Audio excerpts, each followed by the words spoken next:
Hello hello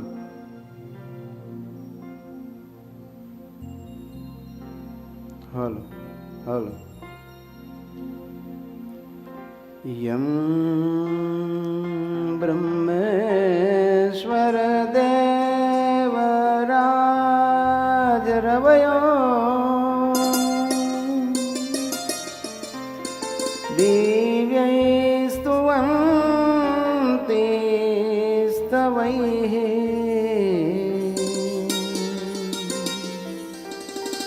યં વેદાઃ ક્રમતઃ પદૈશ્ચ જટયા ગાયન્તિ સામર્ષયઃ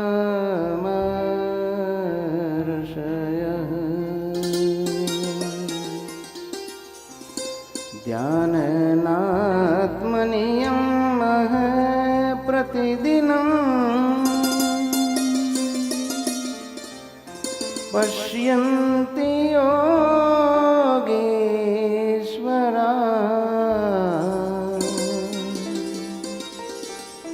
યત્પારં નિગમા વિદુર્ન સહજા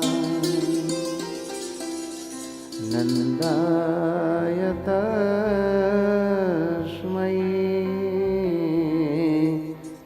નમઃ.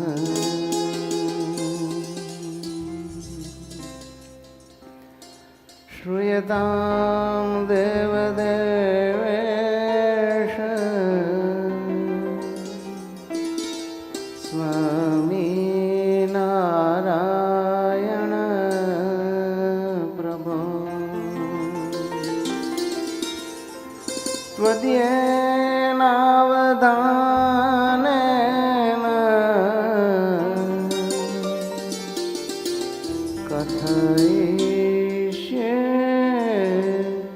શુભાઃ કથા.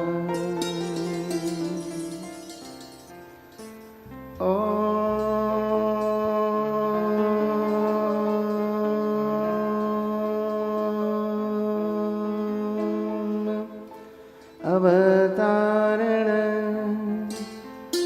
શ્રી સ્વામિનારાયણાય નમો નમઃ. ઓમ શ્રી સહજાનંદ સ્વામીને નમો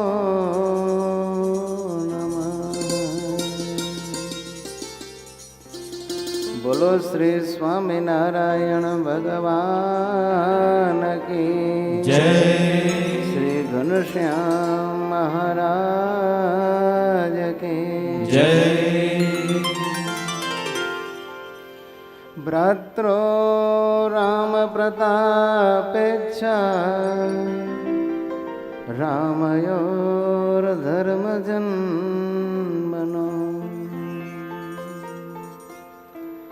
યાવયોધ્યા પ્રસાદાખ્ય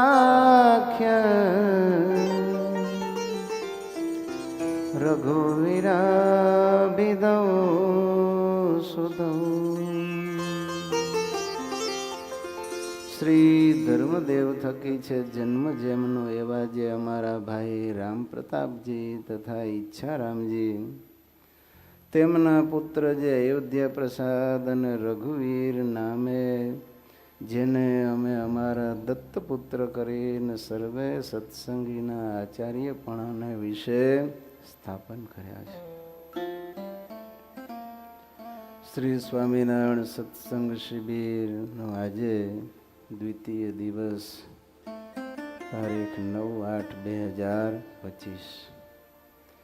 આપણી આ શિબિર શિક્ષાપત્રી લેખન તથા આચાર્ય પદ સ્થાપન દ્વિશતાબ્દી મહોત્સવના ઉપલક્ષમાં છે. યોગાનુયોગ શિક્ષાપત્રી ભાષ્યની કથા ચાલે છે અને એમાં વળી આચાર્ય મહારાજની વાત ચાલે છે.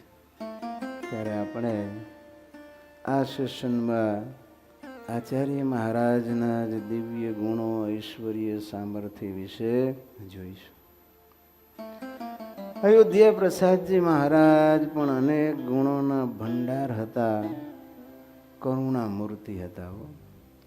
શ્રીજી મહારાજ માટે જેમ આપણે કહીએ ને, કોઈને દુખિયો રે દેખી ના ખમાય દયાણી રે, અતિયા કડા થાય ધન વસ્ત્ર રે, આપીને દુઃખ ટાળે કરુણા દૃષ્ટિ રે, દેખી વાન જવાળે. ભગવાન જેમ અતિશય કરુણા મૂર્તિ હતા. કોઈ દુખિયા જીવ હોય એના ઉપર દયા કરીને જો એને અનધન વસ્ત્રનું દુઃખ હોય તો એ ટાળે. કોઈ કર્મના પ્રારબ્ધના દુઃખ હોય તો ભગવાન એ ટાળે. એટલું જ નહીં, પણ ભૂત પ્રેતની યોનિને પામ્યા હોય ને એ યોનિમાં મહાભયંકર કષ્ટ ભોગવતા જીવોને પણ એ કષ્ટમાંથી મુક્ત કરે. તો પરમ કૃપાળુ સકળ જીવન ઉપર હરિસમ સબ દુઃખ હારી એવા મહાકારુણિક અયોધ્યા પ્રસાદજી મહારાજ એક વખત ઉત્સવમાં મૂડી પધાર્યા હતા. થોડો સમય મહારાજ શ્રી મૂડીમાં નિવાસ કરીને રહ્યા. એવા સમયે મહારાજ શ્રીના દર્શન કરવા માટે સાયલાના દરબાર કેસરી સિંહ છે એ મૂડી પધાર્યા.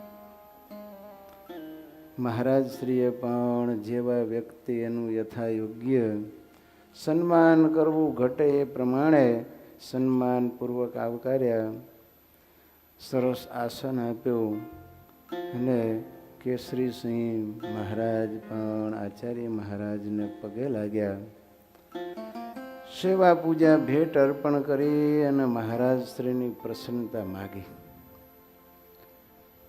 લૌકિક દ્રષ્ટિએ જે વ્યવહાર કરવો ઘટે એ પ્રમાણે આચાર્ય મહારાજે કહ્યું કે દરબાર, રાજ દરબારમાં સૌ કુશળ તો છે ને. કેસરી સિંહે મૌન રહી અને આમ માથું નમાવીને હા ભણી, પણ મનમાં તો એક દ્વિધા હતી. અને જે દુઃખ હોય ને એ ગમે એટલું છુપાડવા જાય ને તો પણ મુખાકૃતિ ઉપર પ્રગટ થયા વગર રહે નહીં. આચાર્ય મહારાજ દરબારનું મુખારવિંદ જોઈને સમજી ગયા કે રાજાને કંઈક દ્વિધા છે, કંઈક દુઃખ છે, પણ એ વ્યથા ઠાલવી શકતા નથી. આચાર્ય મહારાજ કહે છે કે સાંભળો દરબાર, તમે એમ કહો છો કે સર્વે ક્ષેમ કુશળ છે, પણ કંઈક મુશ્કેલી હોય એવું મને લાગે છે. પણ તમે કહી શકતા નથી. જો કહેવા જેવું હોય તો નિશ્ચિંત થઈને, નિર્ભય થઈને તમે મને કહો. ત્યારે કેસરીસિંહ દરબાર કહે છે કે મહારાજ શ્રી, અમારે જમીનનો એક પ્રશ્ન ભાટ સાથે હતો અને એ તકરારમાં એ ભાટે છે ને અમારા રાજ દરબારમાં પ્રાણનો ત્યાગ કરી દીધો છે. તે દિવસથી ભાટ છે ને એ અવગતિને પામ્યો છે. રોજ મારા ઘરમાં આંટા મારે છે. અમે જમવા બેસીએ ને તો રાંધેલા અન્નમાં જીવડા દેખાય છે. રોજની આ હરકત થઈ પડી. માટે બાપજી કૃપા કરો અને આપ અમારે ત્યાં પધારો અને અમને આ દુઃખમાંથી મુક્તિ અપાવો.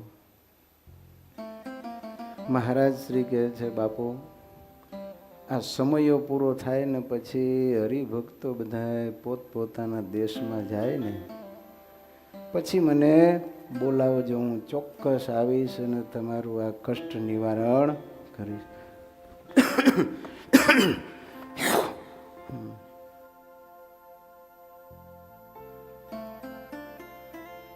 સરસ મજાનો ધામધૂમથી સમયો થયો.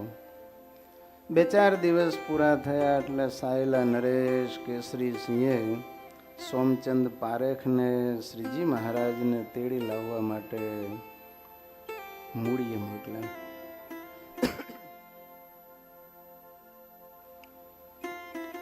અને પારેખે આવીને મહારાજશ્રીને પ્રાર્થના કરી કે હે મહારાજ, કૃપા કરીને સાયલા પધારો. તરત મહારાજ શ્રી તૈયાર થયા અને પાર્ષદો સંતોને સાથે લઈને સાયલા આવ્યા છે.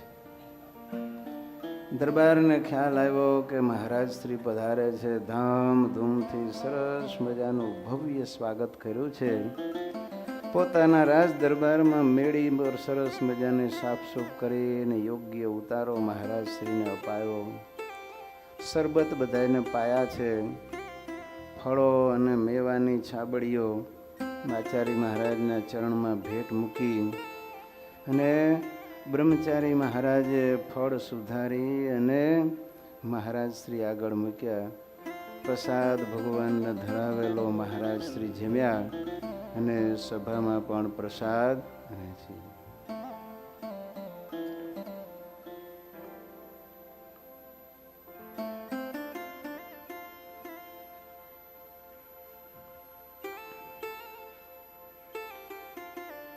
મહારાજ શ્રી પણ દરબારની આ ભાવના જોઈને અતિશય રાજી થયા. પ્રસાદ જમ્યા ને પછી ગાદી તકીએ જરાક આમ આરામ ફરમાવતા હતા. સ્વયં મહારાજ કેસરી શ્રી આચાર્ય મહારાજની સેવામાં ખડે પગે હજુ રહ્યા છે. પરસ્પર આચાર્ય મહારાજ અને કેસરી શ્રી વાતો કરતા હતા. બસ એ જ સમયે પ્રિયતિઓને પામેલો પેલો ભાટ હતો ને એ સૂક્ષ્મ સ્વરૂપે ઓરડામાં હાજર હતો ને એ બોલ્યો કે હે મહારાજ શ્રી, મને ઘણું કષ્ટ થાય છે. જાણે મારા શરીરમાં આગ લાગી હોય ને એવો દાહ થાય છે. મારા ઉપર કૃપા કરો. મારે હવે કંઈ જોઈતું નથી. કોઈને મારે હેરાન કરવા નથી. આપ જો કૃપા કરો તો મને આ પ્રેતની યોનિમાંથી છોડાવો. હું આપને હાથ જોડીને અરજ કરું છું, મારા ઉપર કરુણા કરો, કરુણા કરો. ત્યારે કરુણાનિધિ એવા આચાર્ય મહારાજ કહે છે કે સાંભળ, આજથી તું અત્યારે જ આ સાયલા ગામ છોડીને બદ્રિકાશ્રમ ભગવાન નરનારાયણ દેવની તપોભૂમિમાં જા. ત્યાં રહીને તપ કરજે, ત્યાં તારો મોક્ષ થશે.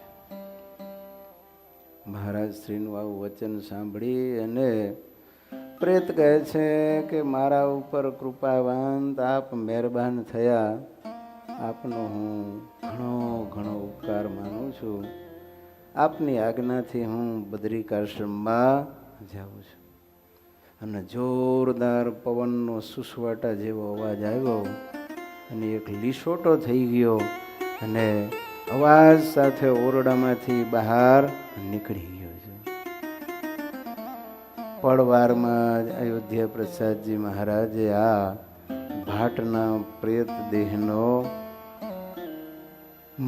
એનો ઉદ્ધાર કર્યો અને ભાટનો જીવ છે એ બદ્રિકાશ્રમમાં ચાલ્યો ગયો.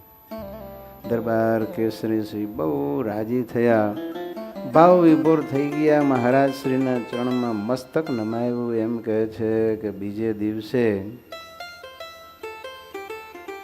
ધામધૂમથી દરબાર શ્રીએ ઉત્તમ પ્રકારના મિષ્ઠાનો બ્રાહ્મણ રસોઈ દ્વારા બનાવડાવ્યા. ઠાકોરજીનો થાળ મહારાજ શ્રી સંતો ભક્તો બધાને પ્રેમથી જમાડ્યા અને 16 ઉપચારે આચાર્ય મહારાજની પૂજા કરી. આરતી ઉતારી, વસ્ત્ર અલંકારની ભેટ ધરી, સંતો બ્રહ્મચારીઓને પણ ચંદનની અર્ચા કરી, હાર પહેરાવીને ધોતિયા ઓઢાડ્યા અને પછી હાથ જોડીને પ્રાર્થના કરી કે હે મહારાજ, મારા આખા દરબાર ગઢને પવિત્ર કરવા માટે આપ મહેલમાં પધારો. ત્યારે મહારાજ શ્રી પણ એ દરબાર કેસરી સિંહના હૃદયનો ભાવ જોઈને એમના આખા દરબાર ગઢમાં મહેલમાં પધરામણી કરે છે. ત્યારે દરબાર અતિશય લાગણીશીલ થઈ ગયા, ગડગડા થઈ ગયા, મહારાજના ચરણમાં પડ્યા. મહારાજ શ્રીએ અભયદાન આપ્યા અને એમ કહ્યું કે દરબાર તમે પણ હવે સત્સંગ કરજો.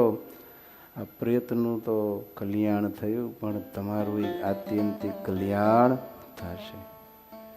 એવી રીતે કરુણાનિધિ એવા આચાર્ય મહારાજે આ પ્રેત યોનિને પામેલા, આગળ આપણે જોયું એમ હળવદના દિવાન અને આ સાયલાના ભાટનો ઉદ્ધાર કર્યો છે. જેમ પ્રેત યોનિને પામેલાના ઉદ્ધાર કરતા એમ જીવતાના પણ કલ્યાણે કરતા, અને ઘણાએ મરવા પડ્યા હોય કે મરી ગયા હોય તો એને જીવતા પણ આચાર્ય મહારાજ કરતા. એક વખત વસંત પંચમીના સમયા ઉપર મહારાજ શ્રી મૂડી પધાર્યા છે જો, અને સરસ મજાનો ધામધૂમથી ઉત્સવ કર્યો. હરિભક્તો પણ દેશ દેશાંતરથી આવ્યા છે. મહારાજ શ્રીને પણ મૂડી બહુ ગમતું, અને રોકાય ને ત્યારે ઘણો સમય અહીંયા બધા ઝાલાવાડ દેશના હરિભક્તો રોજે મોટી સંખ્યામાં દર્શન અને સમાગમ કરવા માટે પણ આવતા હોય. ત્યારે એક દિવસ માળિયાના ઠાકોર સતાજી મહારાજ શ્રીને સેવામાં હાજર થયા છે. સરસ મજાની સેવા પૂજાનો સામાન લઈને મહારાજ શ્રી જ્યાં સભામાં બિરાજમાન હતા ને ત્યાં આવ્યા છે. ચરણ સ્પર્શ ભાવથી કર્યા છે, ફૂલના હાર પહેરાવ્યા અને ભેટ મૂકી, આભૂષણો પણ ધરાવ્યા અને સંતોને પણ ધોતિયા ઓઢાડ્યા છે. પહેલાના જમાનામાં પણ આવી રીતે પૂજા થતી અને સંતોને ધોતિયા પણ ઓઢાડતા. માળિયા ઠાકોર ખૂબ શ્રીમંત હતા. સરસ મજાના રાધા કૃષ્ણ દેવના ચાંદીના કમાડ પણ તૈયાર કરાવીને સેવામાં લાવ્યા હતા. એમના પિતાશ્રી મોળજી ઠાકોરને પણ આપણે ઓળખીએ. શ્રીજી મહારાજે વન વિચરણ વખતે વરદાન આપેલું, અને એ વરદાનથી આ મોળજી ઠાકોર માળિયામાં જન્મેલા છો. અને જ્યારે મારું દેદલ ચારણને મોરબી નરેશે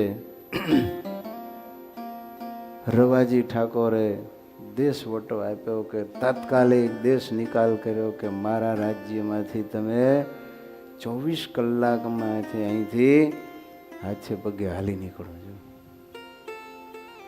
એવા સમયે દેદલ ચારણ મૂંઝાણા. 25 જણાનું ફેમિલી લઈને હાથે પગે હાલી નીકળવું, ક્યાં ઉતારા મળશે ને કોણ આપણને સાચવશે. પણ કવિ હતા ને એ ભગવાનના અનન્ય ભક્ત હતા. કંઠી તોડી નહીં, સત્સંગ છોડ્યો નહીં, મોરબીનું રાજકવિ પદ છોડીને હાલી નીકળ્યા. ત્યારે ભગવાન શ્રી હરિએ મોળજી ઠાકોરને દર્શન આપીને એમ કહ્યું કે અમારા મોરબીના રાજકવિ મારું દેદલ ચારણ છે ને એ 25 જણાનું કુટુંબ લઈને હાથે પગે હાલી નીકળ્યા છે. તમે એને સત્કાર સન્માનપૂર્વક તમારા દરબારમાં રાખો અને રાજકવિનું પદ આપીને એને વર્ષાસન બાંધી આપજો. ત્યારે મોળજી ઠાકોરે તરત જ પોતાના માણસોને સામા મોકલ્યા ગાડા લઈને, અને સન્માનપૂર્વક ગાડામાં બેસાડી અને પોતાને ત્યાં લઈ આવ્યા છે. અને ભાવથી રાખ્યા. તો આ મોળજી ઠાકોર એટલે કે સતાજી દરબારના પિતાશ્રી પણ એવા જ ભાવનાવાળા અને સત્સંગ અને સત્સંગીઓમાં દિવ્ય ભાવ મહિમા સમજનારા અને સત્સંગીઓને ભીડ પડે ત્યારે કોઈની પણ પરવા કર્યા વગર એને સહાય કરવી એવા સુરવીર હતા. નહીતર રવાજી ઠાકોરે જેને કાઢી મૂક્યા હોય, જાકારો આપ્યો હોય, એને પોતે રાજ્યાશ્રય આપે ત્યારે મોરબી ઠાકોર સાથે માળિયા ઠાકોરને દુશ્મનાવટ ઊભી થાય, પણ પોતાના રાજ્યની દુશ્મનાવટની ચિંતા કર્યા વગર પોતે મારું દેદલ ચારણને પોતાના દરબારમાં રાજ્યાશ્રય આપ્યો અને સ્વમાન ભેર પોતાના રાજ્ય રાજકવિ બનાવીને રાખ્યા છે. તો એવા એ મોડજી ઠાકોર એમના દીકરા પણ જેવા પિતાજી હતા એવા જ ગુણે કરીને મહાન હતા. ભગવાને દીધું હોય તો દેવને અર્પણ કરવું. આપણે તો એની પ્રસાદી ખરેખર તો ભગવાનને પાછી આપીએ છીએ. 10મો ને 20મો ભાગ શું કરીએ લ્યો? 5% ને 10% આપીએ. 90-95% તો આપણે રાખી લઈએ છીએ, 5% કે 10% જ ભગવાનને આપીએ છીએ. પણ જેને સદમતી હોય, સનલક્ષ્મી હોય તો એને આવો વિચાર સૂજે. એ જમાનામાં એમણે ચાંદીના કમાળ રાધા કૃષ્ણ દેવના મંદિર માટે તૈયાર કરાવ્યા હતા. કમાળ અહીંયા સભામાં લઈ આવ્યા, મહારાજ શ્રીના હાથનો સ્પર્શ કરાવી અને કમાળને બાજુમાં મુકાવ્યા છે. કેવળ કમાળિયા એટલું નહીં, પણ દેવ માટે સરસ મજાની સોનાની ઉતરી લાવ્યા છે. રાધિકાજી અને ભક્તિ માટે સરસ મજાની સોનાની જવ માળા, એટલે જવ આકારના જેના મોતી હોય એ માળાઓ પણ લાવ્યા છે. વેઢ વીંટી વગેરે આભૂષણો હતા એ બધા જ મહારાજ શ્રીની સન્મુખ ધર્યા છે. અને મહારાજ શ્રી પણ આટલી બધી દેવની સેવા આ સતાજી ઠાકોરે કરીને એટલે મહારાજ શ્રી પણ એમના ઉપર બહુ રાજી થઈ ગયા કે દરબારને ભગવાનને દીધું છે ત્યારે દરબાર પણ દિલના દરિયાઓ છે અને દેવ અર્થે સેવા કરવામાં પાછી પાની કરતા નથી. અંતરના આશીર્વાદ મહારાજ શ્રીએ સતાજી ઠાકોરને આપ્યા છે. દરબાર પોતાની સાથે હજુરી સેવક એક ખવાસને લઈને આવ્યા હતા. એનું નામ હતું વસરામ. અચાનક એમનો આ સેવક હતો ને એ બીમાર પડ્યો. ઝાડા ઉલટી થઈ ગયા, ડિહાઇડ્રેશન થઈ ગયું અને થોડી વારમાં તો એને દેહ છોડી દીધો. લ્યો, શ્રીજી મહારાજ પણ જ્યારે પ્રગટ પ્રમાણ નૃનાટ્ય ધારણ કરતા ગઢપુરમાં બિરાજમાન હતા ને ત્યારે જાનબાઈ કરીને એક માજી રહેતા, એના દીકરા 2 ખેતો અને ભીમો 2 ગાંડા હતા. છતાંય મહારાજ એની સાથે આનંદ કરે. સભામાં આવે ને એટલે ભગવાન કે ખેતા તું ડાયો કે ગાંડો? ત્યારે ખેતો કહે છે મહારાજ હું ડાયો ને ભીમો ગાંડો. મહારાજ ભીમાને પૂછે કે ભીમા તું શું કહે? તાર ભીમો કે મહારાજ હું ડાયો ને ખેતો ગાંડો. આવા હતા બે ભાઈ. પણ છતાંય કાયમ મહારાજના દર્શને આવતા અને આશરો ભગવાનનો હતો અને એની મા બાળકોને સાચવતી. બન્યું એવું કે કોગળિયાનો રોગ આવ્યો અને જાનબાઈ એની મા હતા ને એ મૃત્યુ પામ્યા. ખેતો રડતો રડતો દોડતો મહારાજ પાસે આવ્યો. ચોધાર આંસુએ રડે છે, પોક મૂકીને. પાડોશમાં એક ઘાચણ રહેતી હતી, એ પણ દોડી આવી. જોયું કે જાનબાઈ તો મૃત્યુ પામ્યા છે એટલે ભોંય ઉપર એને સુવાડી દીધા છે. માં મરી ગઈ છે. હે મહારાજ, ખેતો કહે છે મારા ઉપર કૃપા કરો પ્રભુ, અમારો આધાર તો તમે અને મારી માં છો. મારી માને જીવાડો, નહીતર અમે હે મહારાજ નિરાધાર અનાથ થઈ જઈશું. અમને કોણ મોટા કરશે, કોણ સાચવશે, કોણ જમાડશે, કોણ નવડાવશે, કોણ સુવાડશે, કોણ જગાડશે? પ્રભુ કૃપા કરો, કૃપા કરો, દયા કરો, દયા કરો. ત્યારે ભગવાન તો ખુલ્લા શરીરે બેઠા હતા હો, પીતાંબર ફેર. પણ ભગવાનને અતિશય દયા આવી છે. તરત ભગવાન ઊભા થયા અને ખંભે ખેસ નાખ્યો. સરસ મજાને મોજડીઓ ભગવાનને ધારણ કરી છે. અને જાનબાઈનું ઘર હતું ને એ બાજુ ભગવાને પ્રસ્થાન કર્યું. વચમાં ઓલી ઘાંચણ હતી ને એ ઘાંચણિયા ઉભેલી અને બોલી કે આ સ્વામિનારાયણ ચમચમ કરતા જાય છે તો શું મળદામાં જીવ ઘાલશે? સ્વામિનારાયણ પાછા વળો, જાનબાઈ તો દેહ મૂકી ગઈ છે, હવે જવાનો અર્થ નથી. શ્રીજી મહારાજ કહે છે કે સાંભળ, હું નહીં જીવ ઘાલું તો શું તું ઘાલીશ? એમ કરીને ભગવાન એના ઘરે ગયા અને શ્રીજી મહારાજ જોવા માંડ્યા. ડોશી પાસે બેઠા. ડોશીના માથા ઉપર ભગવાને હાથ મૂક્યો. ભગવાન કહે છે, જાનબાઈ, આ નાના નાના બે બાલુડાને છોડીને તમે કેમ જાઓ છો? ઉઠો ઉઠો, તમારા વગર આ નિરાધાર બાળકો બિચારા કેવી રીતે જીવશે, કેવી રીતે મોટા થશે?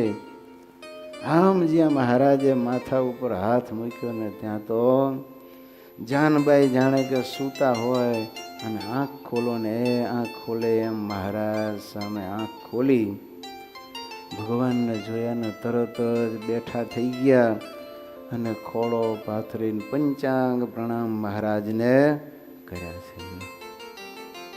આવી રીતે કરુણા મૂર્તિ ભગવાન શ્રી હરિએ જેમ જાનબાઈને જીવતા કર્યા ને, મળદામાં પ્રાણ પૂર્યા, એમ સતાજી દરબારનો ખવા હજુરી સેવક ખવાશ વસરામ મૃત્યુ પામ્યો ને. દરબારને સમાચાર મળ્યા કે તમારો હજુરી સેવક વછરામ મૃત્યુ પામ્યો છે. અતિશય અંતરમાં દુઃખ થયું ને દોડતા દોડતા અયોધ્યા પ્રસાદજી મહારાજ પાસે આવ્યા. હાથ જોડીને ગમગીન હૃદયે અશ્રુ ભીની આંખે મહારાજ શ્રીને સર્વે હકીકત સંભળાવી. મહારાજ શ્રી પણ દયાની મૂર્તિ. મહારાજ શ્રી કહે છે, સાંભળો દરબાર, કોલેરામાં છે ને જલ્દી કોઈ મૃત્યુ પામે નહીં. જોબો આવી ગયો છે, હાલો અમે અત્યારે જ જોવા આવીએ છીએ. વસરામનો દેહ પડ્યો હતો, ત્યાં બે જણા આવ્યા છે. મહારાજ શ્રીએ વસરામની નાડી તપાસીને કહ્યું કે દરબાર, નાડીમાં ચેતન છે. એમ કરો, તાજું દહીં અને સાકર બે ભેળા કરીને મને આપો. વસરામના કપાળ ઉપર મહારાજ શ્રીએ હાથ મૂક્યો. બોલ્યા કે વસરામ, વસરામ, તને કેમ છે? આમ જ્યાં મહારાજ શ્રી હાથ મૂકીને બોલ્યા ને ત્યાં તો વસરામે આંખો ખોલ્યો. મહારાજ શ્રીને બેઠેલા જોઈને સૂતા સૂતા હાથ જોડ્યા છે. મહારાજે સાકર મિશ્રિત દહીં છે ને પોતાના હાથે જ ચમચા વડે વસરામના મોઢામાં મૂક્યું. લ્યો, જેવું દહીં એના પેટમાં ગયું ને તરત જ સમગ્ર શરીરમાં ચેતનાનો સંચાર થયો અને વસરામ બેઠો થયો છે. આજુબાજુ ઉભેલા માણસો બધાય આવો પરચો જોઈને અયોધ્યા પ્રસાદજી મહારાજની જય, અયોધ્યા પ્રસાદજી મહારાજની જય, સ્વામિનારાયણ ભગવાનની જય, એમ જે જયકાર કરવા માંડ્યા છે. આમ આચાર્ય મહારાજની અનહદ કૃપાથી સતાજી દરબારનો સેવક વસરામ ખવાશ જીવતો થઈ ગયો. દરબાર અતિશય ભાવ વિભોર થઈ ગયા. વસરામે આપેલા નવા જીવનને નિમિત્તે દરબારે પાછી સંતો હરિભક્તોને બધાને રસોઈ આપી, ઠાકોરજીના થાળ કર્યા, પ્રેમથી મહારાજ શ્રી પણ જમ્યા અને સર્વે સંતો ભક્તોને પણ જમાડ્યા. તો આમ મહારાજ શ્રી મરેલાને પણ જીવતા કરતા, અને જીવતાને ધામમાં જવું હોય ને તોય મહારાજ શ્રી પૂછતા કે બોલ તારી શું ઈચ્છા છે અને કયા સ્થળમાં રહીને ધામમાં જવું છે. અમદાવાદના એક નાગર ભૂદેવ બાપુજી જન્માષ્ટમીનો સમયો કરવા માટે મૂળીએ પધારેલા. જો દૈવ યોગે એ સમયમાં જ એમની તબિયત બગડી, અતિશય માંદા પડ્યા. મહારાજ શ્રીને સમાચાર મળ્યા કે બાપુજી ભૂદેવ બીમાર પડ્યા છે. તરત જ સ્વયં મહારાજ શ્રી આ બાપુજીની તબિયત પૂછવા માટે ત્યાં પધારેલા. જોયું કે મંદવાડ ઘણો છે, મૃત્યુ નજીક આવી ગયું છે. એટલે મહારાજ શ્રીએ પૂછ્યું કે બાપુજી તમારે અહીંયા મૂડીમાં ધામમાં જવું છે કે અમદાવાદમાં જઈને ધામમાં જવું છે? બાપુજીએ પગે લાગીને કીધું કે હે મહારાજ શ્રી, આપ જ્યારે મારી સમીપમાં હોય ને ત્યારે મહારાજ મારે તો મૂડીએ સરખું અને અમદાવાદ પણ સરખું છે. હવે મારી કોઈ ઈચ્છા મૂડીમાં કે અમદાવાદમાં ધામમાં જવાની એવી કોઈ સ્થળની પસંદગી કરવાની નથી. આપની અને મહારાજની ઈચ્છા હોય એમ થવા દો. મહારાજ શ્રીએ પછી વાત કરી, સાંભળો બાપુજી તમે તો બહુ મહારાજની સેવા કરી છે. શ્રીજી મહારાજ તમારી ઘરે પધરામણી કરવા આવ્યા હોય, તમે એની સેવા પૂજા કરી હોય, આરતી ઉતારી હોય, મહારાજની પ્રસન્નતા પ્રાપ્ત કરી હોય, અને એ બધા પ્રસંગોને હવે તમે સંભાળો. શ્રીજી મહારાજે તમને કેવા અલૌકિક દર્શન આપ્યા હતા એ તમે યાદ કરો એટલે તમારા અંતરમાં શાંતિ શાંતિ વર્તશે. મહારાજ શ્રીનો કહેવાનો ભાવ એવો છે કે હવે મહારાજને મૂકીને અન્યત્ર તમે વૃત્તિ જવા દેશો નહીં. મહારાજ શ્રી રામકૃષ્ણ પાઠક અને ગગન મહેતા 2 જણાને બોલાવ્યા. 2 વિપ્રો આવ્યા કે મહારાજ શ્રી શું આજ્ઞા છે? મહારાજ શ્રી કે આ બાપુજી બહુ બીમાર છે ને હવે એની સંભાળ તમે 2 જણા રાખજો, અને એવું કાંઈ લાગે તો અમને જણાવજો. આવું કહીને મહારાજ શ્રી તો સભામાં આવીને બિરાજમાન થયા. પ્રાસંગિક વાતો કરતા હતા, સત્સંગ કરાવતા હતા. ત્યાં એમને શ્રીજી મહારાજના દર્શન થયા સભામાં. મહારાજ શ્રી અને મહારાજ શ્રીને શ્રીજી મહારાજ કહે છે કે હાલો અમે બાપુજીને તેડવા આવ્યા છીએ, માટે તમે પણ અમારી સાથે ચાલો.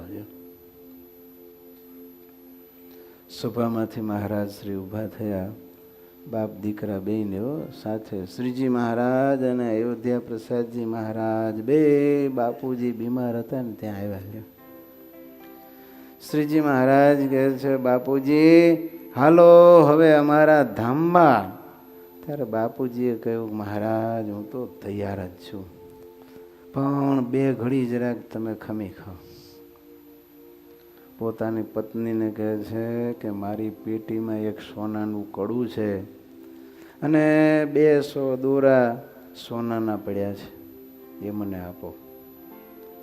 તરત જ એના ઘરવાળાએ પેટીમાંથી કાઢીને ઘરેણાં આપ્યા ને કડું હતું ને એ આચાર્ય મહારાજને એમણે અર્પણ કર્યું. અને ચેન લઈ અને શ્રીજી મહારાજને અર્પણ કરવા લાગ્યા. ત્યારે શ્રીજી મહારાજ કહે છે કે બાપુભાઈ એ પણ તમે અયોધ્યા પ્રસાદજીને જ આપો, અને એને જે આપ્યું ને એ મને આપ્યા બરોબર છે. મહારાજ શ્રી ને તમે આ 2 સોનાની ચેન પણ આપી દે. મહારાજ કહે છે આચાર્ય મહારાજ છે એ અમારું અપર સ્વરૂપ છે એવી રીતે ચેન પણ ભગવાન અયોધ્યા પ્રસાદજી મહારાજની સેવામાં અર્પણ કરાવી છે. અને પછી ભગવાન કહે છે કે બાપુભાઈ તૈયાર? તો કે હા મહારાજ, હવે મારો મનોરથ પૂર્ણ થઈ ગયો, હું હવે તૈયાર છું.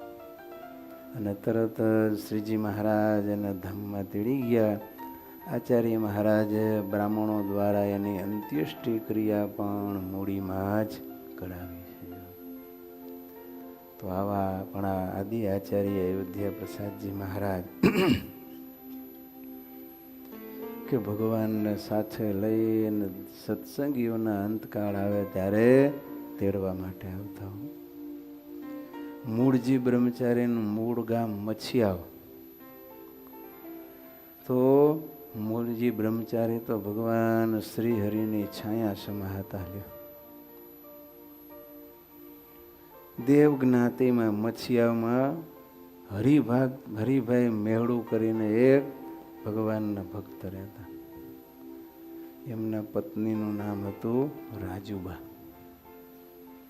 બે જણા ભગવાનના અનન્ય ભક્તો, ખૂબ ધર્મ જ્ઞાન વૈરાગ્ય સહિત ભગવાનની ભક્તિ કરે. અને ભગવાનની કૃપા થકી રાજુબાની કુખે 1920ની સાલમાં એક પુત્રનો જન્મ થયો. દંપતીએ એ પુત્રનું નામ રાખ્યું કેસરદાન. બીજા પણ દીકરાઓ એમના હતા. પછી એક વખત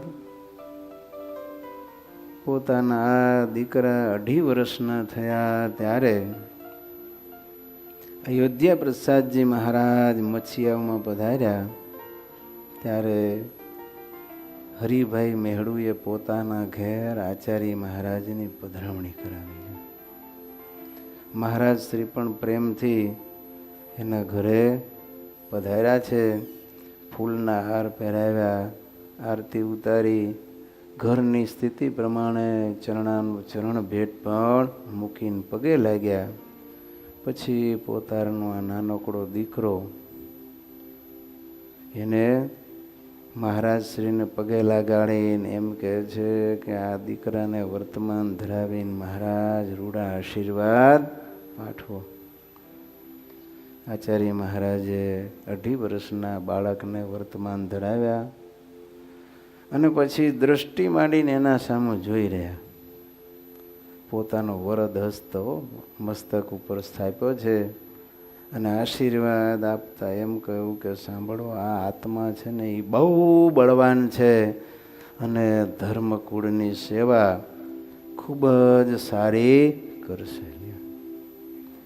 પછી તો 2 વર્ષ બાદ બન્યું એવું કે મચ્છિયાવમાં રોગચાળો ફાટી નીકળ્યો. કોલેરાથી ટપોટપ માણસો માંડ્યા મરવા. એમાં હરિભાઈના પત્ની રાજુબા પણ ધામમાં ગયા અને બીજા એમના 2 સંતાનો પણ અક્ષર નિવાસી થયા. હરિભાઈ હવે પત્ની જતા થોડા નિરાધાર થઈ ગયા. દીકરાઓને એકેને પરણાવ્યા નહોતા અને બાઈ માણસમાં એક જ એમના પત્ની હતા. રસોઈ કોણ કરે, ઘર કોણ સાચવે, આ બધી ચિંતા અંતરમાં વાધી છે. એમાંય નાનો બાળક આ કેસરદાન પાછો માં વિહોણો થઈ ગયો. એને કોણ સંસ્કાર આપે, કોણ મોટા કરે, આ એને ચિંતા અંતરમાં બહુ વાધી છે. હરિભાઈ સંસારથી ઉદાસ થઈ ગયા. મનમાં એણે એવો વિચાર કર્યો કે હવે આ સંસારમાં રહીને શું કરવું. આના કરતાં તો ઘર બાર માલ મિલકત બધું જે કાંઈ છે એ વેચી અને રોકડા રૂપિયા કરીને અહીંથી હું અમદાવાદ જાઉં અને બધા જ રૂપિયા નરનારાયણ દેવના ચરણમાં ધરી દઉં અને શેષ જિંદગી મારા દીકરાઓ સાથે અહીંયા દેવ સેવામાં, મંદિરની સેવામાં, આચાર્યની સેવામાં વિતાવશું. આવો વિચાર કરીને જમીન જાયદાદ ઘર જે કંઈ સ્થાવર મિલકત હતી ને એ બધી વેચી દીધી. જો વિચાર કરો કેવી ઉત્તમ સ્થિતિ કહેવાય. નહીતર પત્ની મરી જાય એટલે લોકો ગાંડા થઈ જાય. નથુ ભટ્ટ હતા, અમદાવાદના વિદ્વાન કથાકાર હતા, ભાગવતના આચાર્ય હતા. વૈષ્ણવોમાં એમની બહુ ખ્યાતિ હતી. કોઈને પણ ભાગવતની કથા કરાવી હોય ને તો નથુ ભટ્ટને જ તેડાવે લ્યો. અને નથુ ભટ્ટ પણ સરસ મજાની કથા, કારણ કે પ્રકાંડ પંડિત હતા, એવી સરસ કથા કરતા કે લોકોના હૃદયને સ્પર્શી જતી. પણ જ્યારે એમના પત્ની ધામમાં ગયા ત્યારે સમજણ એમની જ્ઞાન કામમાં આવ્યું નહીં અને કાયમ રડ્યા જ કરતા લ્યો. કાયમ રડ્યા કરે પત્નીને સંભાળીને. આટલું જ્ઞાન તો પણ મૂળ સ્થિતિમાં આવી શક્યા નહીં. ત્યારે શ્રીજી મહારાજ જેતલપુર પધાર્યા અને ગામડી ગામની બાઈ આવી અને એને ભગવાનને કંઈ પ્રાર્થના કરાવી કે મહારાજ ગંગા માને કયો કે મને વર્તમાન ધરાવે. ત્યારે નથુ ભટ્ટ પણ એ સભામાં બેઠા હતા.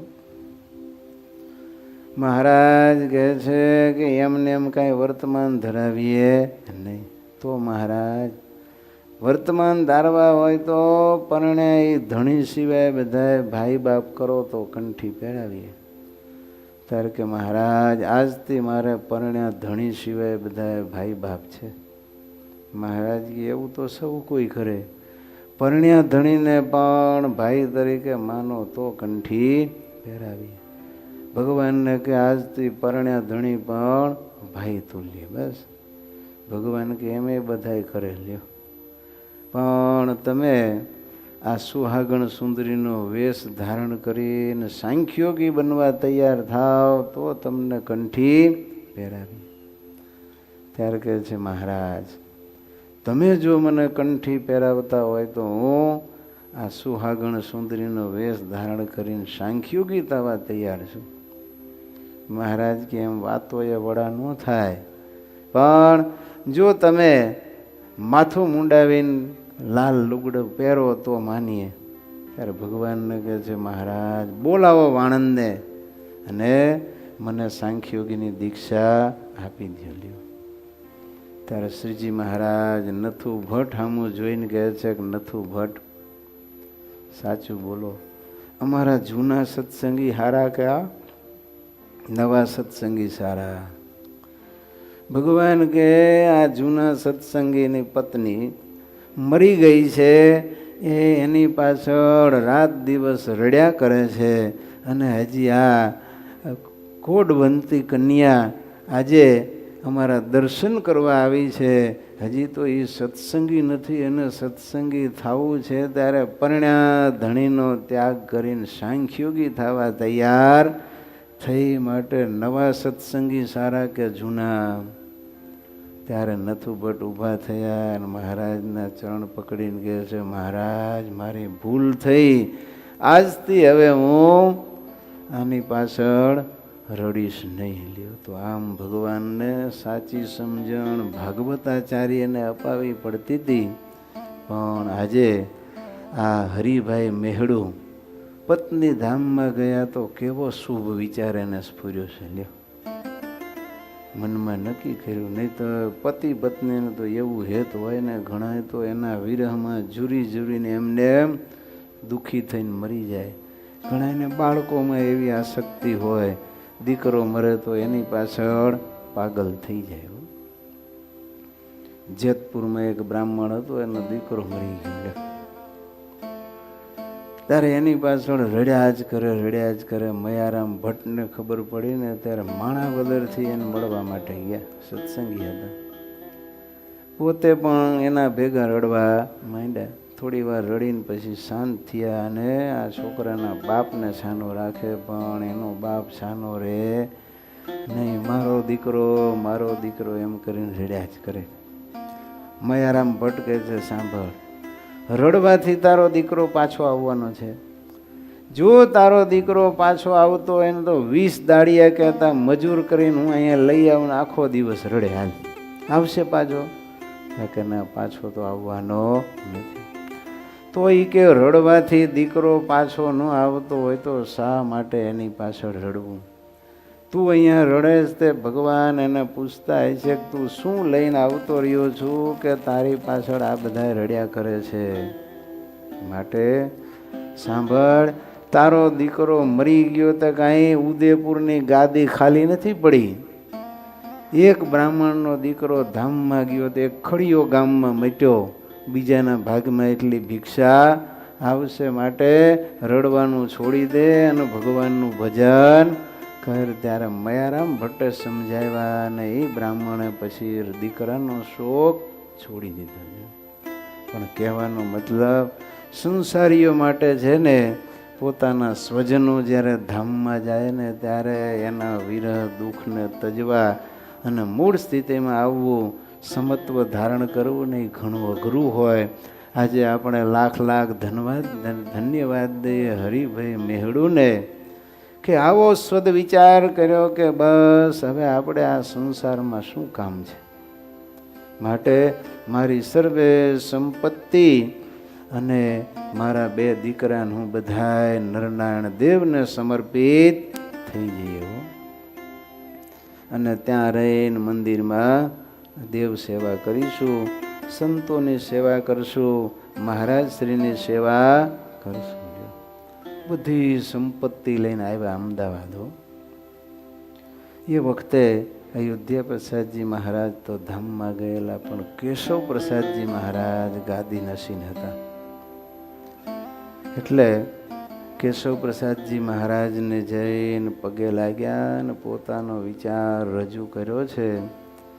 કેશવ પ્રસાદજી મહારાજ પણ બહુ રાજી થયા અને અનુમતિ આપી. અને હરિભાઈનો મોટો દીકરો હલુ અને નાનો દીકરો કેસરદાન અને હરિભાઈ ત્રણેયને મહારાજ શ્રીએ સેવામાં રાખ્યા. સંપત્તિ બધી કોઠારમાં જમા કરાવી. હલુ પણ બહુ ગુણિયલ સંસ્કારી પૂર્વનો યોગ ભ્રષ્ટ આત્મા હશે. ત્યારે સંતો ભેગા રહી અને એને વૈરાગ્ય દ્રઢ કર્યો અને પછી દીક્ષા લઈ લીધી ત્યાગીની. અને આચાર્ય મહારાજે એનું નામ પાડ્યું રામકૃષ્ણદાસજી સ્વામી. ત્યાગી થઈને ભગવાનની સેવામાં રહી ગયા. દીકરાઓ પણ કેવા કહેવાય તમે જુઓ, બાપે જે નિર્ણય લીધો ને એ નિર્ણયને બધાએ સંમતિ આપી દીધી કે આપણે, તમે જો કહેતા હોય કે આપણે મંદિરમાં સમર્પિત થઈ જવું છે તો અમે પણ તૈયાર છીએ. સાધુ થઈ ગયા. નાનો કેસરદાન છે ને એ તો 5 વર્ષનો હતો ત્યારે અમદાવાદ આવેલો. વિચક્ષણ એવા મહારાજ શ્રી કેશવ પ્રસાદજીએ બાળકની શારીરિક આકૃતિ, સ્વાભાવિક પ્રકૃતિ નિહાળીને એનું ભવિષ્ય વાંચી લીધું અને મનમાં નક્કી કર્યું કે આ કેસરદાનને મારી સાનિધ્યમાં, મારી સેવામાં જ રાખવા છે. પછી બાળક નાનો હતો એટલે એને પોતાની પાસે રાખીને ભણવાની વ્યવસ્થા કરાવી. અને કેસરદાનજીને સેવાનું અંગ અતિશય દ્રઢ હતું. એટલે ભણવા કરતાં એ વધારે તો એ આચાર્ય મહારાજની સેવા કરતા અને સમયની જરૂરિયાત જોઈને મહારાજ શ્રીની સેવામાં જોડાઈ ગયા અને ખપ પૂરતું ભણ્યા. પછી સમયે સમયે મહારાજ શ્રીની જે આજ્ઞા હોય ને અનુવૃત્તિ હોય ને એ પ્રમાણે ખંતથી લ્યો સેવા કરે. કેસરદાનની સેવાની આવી નિષ્ઠા જોઈને કેશવ પ્રસાદજી મહારાજ એમને પોતાના છડીદાર બનાવી દીધા. તે કેશવ પ્રસાદજી મહારાજ શ્રીથી માંડી અને દેવેન્દ્ર પ્રસાદજી મહારાજ સુધી પોતે છડીદાર તરીકે સેવા બજાવી. અને આ બધા જ આચાર્યોની પ્રસન્નતા એમણે પ્રાપ્ત કરી. આ બાજુ લાલજી તરીકે એ વખતે તેજેન્દ્ર પ્રસાદજી મહારાજ હતા અને એમનો પણ રાજીપો આ કેસર ભગતે મેળવેલા. આમ વિચાર કરો, કેશવ પ્રસાદજી મહારાજ, પુરુષોત્તમ પ્રસાદજી મહારાજ, વાસુદેવ પ્રસાદજી મહારાજ, દેવેન્દ્ર પ્રસાદજી મહારાજ અને તેજેન્દ્ર પ્રસાદજી મહારાજ, 5 પેઢીનો વિચાર કરો. આમને આ કેસર ભગતે રાજીપો મેળવ્યો અને એમની સેવાની શ્રદ્ધા, નિષ્ઠા અને ભાવના એટલી બધી હતી કે દેવેન્દ્ર પ્રસાદજી મહારાજ પણ એમના ઉપર અતિશય રાજી થયા અને સંતોની સભામાં બેસવા માટે એમને ગાદી તકીઓ આપીને વ્યવસ્થા કરી દીધી. 90 વર્ષ સુધી કેસરદાન છે એ જીવ્યા અને આખી જિંદગી એમણે ધર્મકુળની સેવામાં સમર્પિત કરી. આચાર્ય મહારાજ શ્રી અયોધ્યા પ્રસાદજી મહારાજે આશીર્વાદ આપ્યા હતા કે આ બાળક છે એ બહુ આત્મા બહુ બળવાન છે અને અમારા ધર્મકુળની ઘણી સારી સેવા કરશે. એ ભવિષ્ય ભવાણી એ આચાર્ય મહારાજની આજે સત્ય થઈ. તો આવી રીતે આચાર્ય મહારાજ ત્રિકાળ દ્રષ્ટા પણ હતા, વચન સિદ્ધ હતા, જેમ બોલે એમ થતું. તો એવી રીતે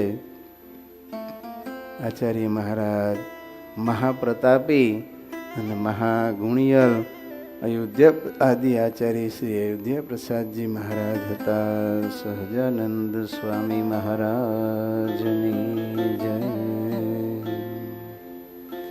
સ્વામિનારાયણ હરે.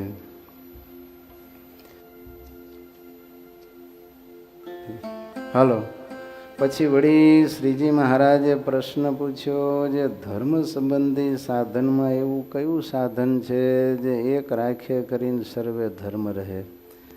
અને ભગવાન સંબંધી જે ભજન સ્મરણ કીર્તન વાર્તા એ આદિ સાધન છે, એમાં એવું એક કયું સાધન છે જે આપતકાળ હોય ને સર્વે જાય ને જો એક રહે તો સર્વે રહે? પછી એનો ઉત્તર પણ પોતે કર્યો, જે ધર્મ સંબંધી સાધનમાં તો એક નિષ્કામપણું હોય તો સર્વે સાધન આવે, અને ભગવાન સંબંધી સાધન તો એ છે જે નિશ્ચય રહે તો સર્વે આવે. સહજાનંદ સ્વામી મહારાજની